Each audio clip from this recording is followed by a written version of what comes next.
Hello everyone and welcome back to Brown Coat Reviews. I'm your host Laura. Now we are in the middle of our 30-day challenge, which is 30 videos in 30 days. So please make sure to like, subscribe, and share these videos because we have some amazing content planned and you're not going to want to miss any of it. Now today we are talking about one of my many favorite Neil Gaiman titles. Today we're talking about Norse mythology. Except there was one question that pretty much all of us have had in the back of our minds, which is, which one is better, the comic book or the book itself? Neil Gaiman is known for writing both, and he tends to be pretty prolific, so can the comic book live up to the original story? Now, one of the things I did want to point out really quickly is the artwork. So for instance, this is the A cover for Norse Mythology issue number 1, and this is the B cover for Norse Mythology issue number 2. As you can tell, this is a bit more almost like a watercolor, Peach Momoko inspired, more mystical sort of inspired drawing, whereas this one is definitely more on the nose. However, the interior art matches the A cover. So if you are someone that is a little bit more meticulous, I will say the B covers, in my opinion, are gorgeous and they are my preference. They're also my husband's preference. So when we subscribed to this series, we grabbed the B covers. Issue number 1 was the only one that we couldn't get in the B cover. However, the interior art does not kind of mimic the same art style on B covers. So if that is a big deal for you, I would stick with the A covers. Now, I actually listened to the audiobook of Norse Mythology. A couple reasons why. One, because it's read by Neil Gaiman, and if you've never had a book read by Neil Gaiman, do it.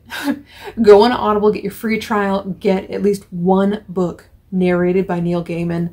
American Gods is definitely one of my favorite audiobooks, done by Neil Gaiman. They have a whole cast that they have, and it's very well done. And Norse Mythology was my second favorite of his that he had narrated. He has a great job with the different voices, and particularly for Norse Mythology. Now, I'm going to show you as best as I can some of the individual, panels on this. But the big thing with this story is you have a lot of, yes, it's Norse mythology, and we all know Loki and Thor and Odin. But there are a lot of Norse names that have a lot of consonants and kind of vowels sort of thrown together, and it's a little bit harder to piece together how it should be properly pronounced.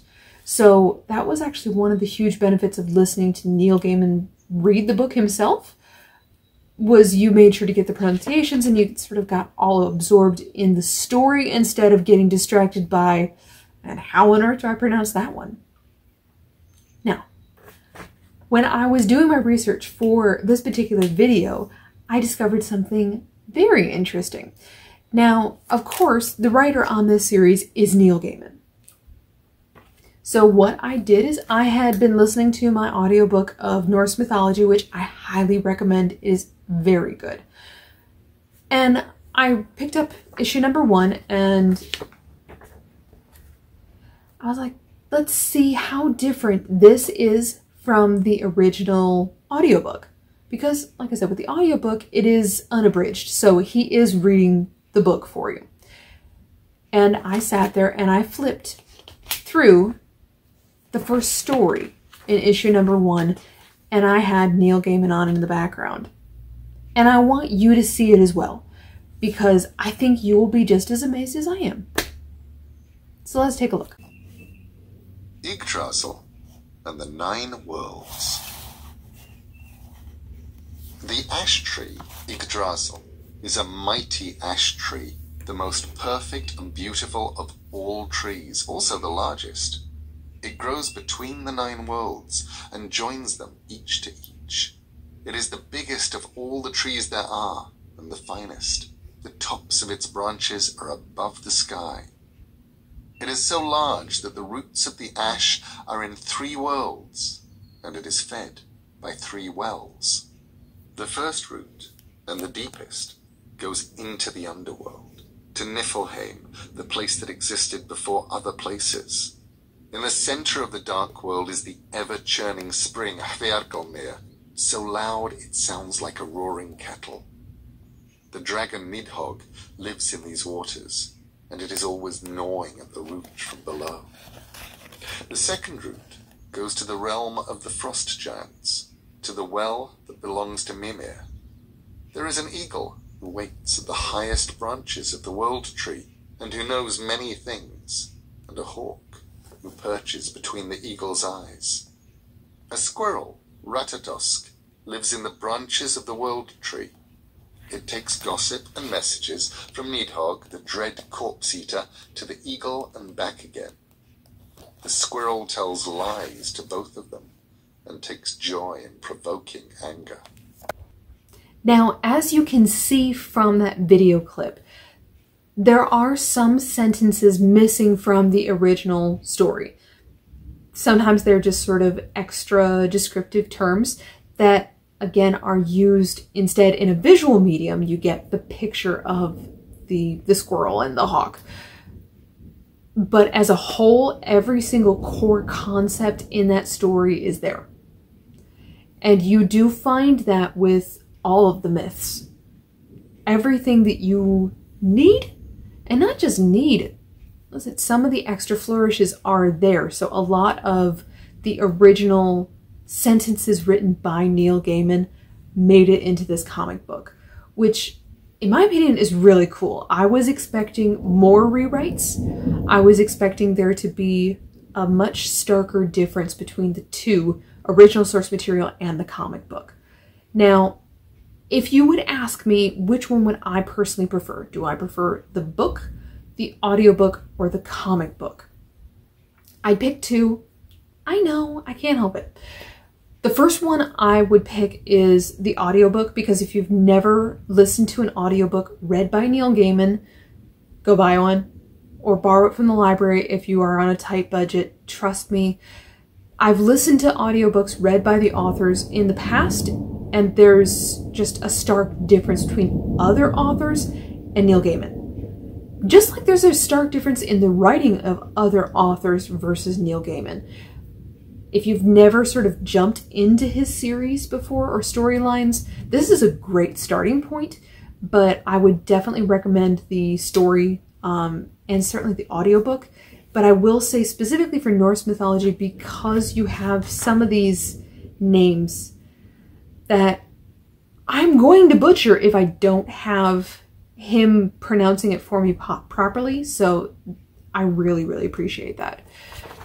The other second choice that I have is actually the comic book, which I am a big fan of books, so me picking the comic book over the book says a lot. One of the key things that I had issue with when I was listening to the audiobook is trying to keep track of all the characters' names and trying to remember, okay, well, in this myth, the brother and sister are doing this. What happened 3 myths ago? Did they do something? Weren't they involved in this? Yes, we remember Odin, we remember Loki, we remember Thor, because we have a visual reference for all of them.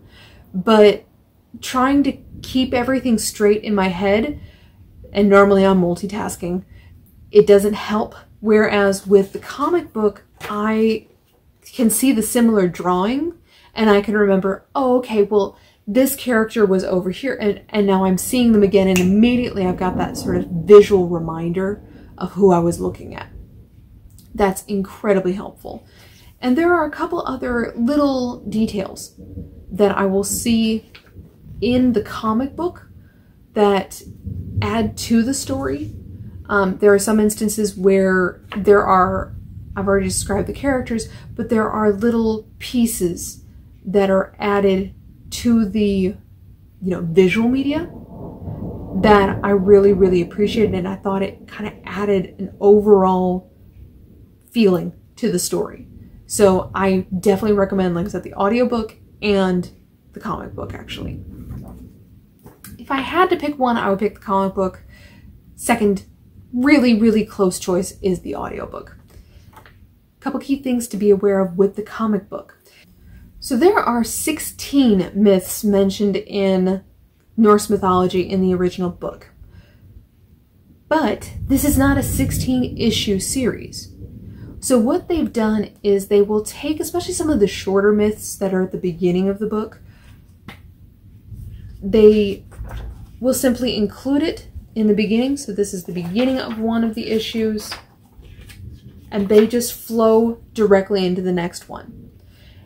If, for instance, the next one, which is The Treasures of the Gods, which is definitely one of my favorite myths, this one, they couldn't finish it in this particular issue number 1, so they finish it in issue number 2. So yes, when you get to the end, and there is a final trade or hardcover copy, these will simply just seamlessly flow together, which will be really, really nice. But overall, I really enjoy the comic books.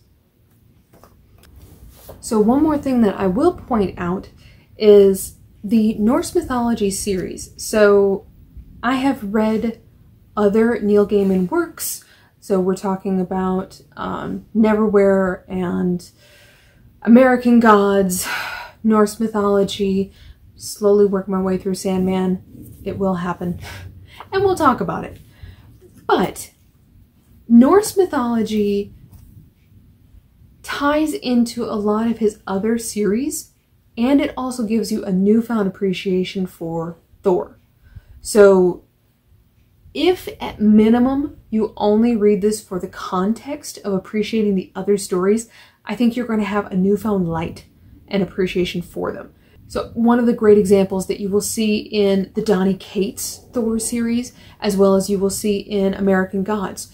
You've seen that introduction in the very beginning of the TV series American Gods. You've got that huge tree, and you see this tree kind of makes an appearance in several of the issues. You're not quite sure if it's meant to be a hanging tree. You find out that it is actually the tree of life that is described in Norse mythology. And eventually you find out that Mr. Wednesday is Odin, or the original Norse terminology for Wednesday was Odin's Day. So you get a lot of that kind of extra history, and now you're appreciating the original myth about the heart tree.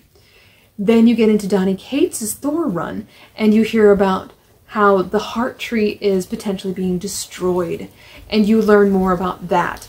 So there's a lot of little things, let alone our newfound appreciation for what is Ragnarok. You want to learn what it is, what it's meant to happen in Ragnarok. Look back to the original Norse mythology. So yes, you're going to appreciate some of those Marvel MCU stories, as well as current comic books, as well as other Neil Gaiman TV series or books. So this is one of those stories that, yes, my husband was the one who subscribed to the comic book. He was the one who kept saying, "You're gonna love this, you should check it out."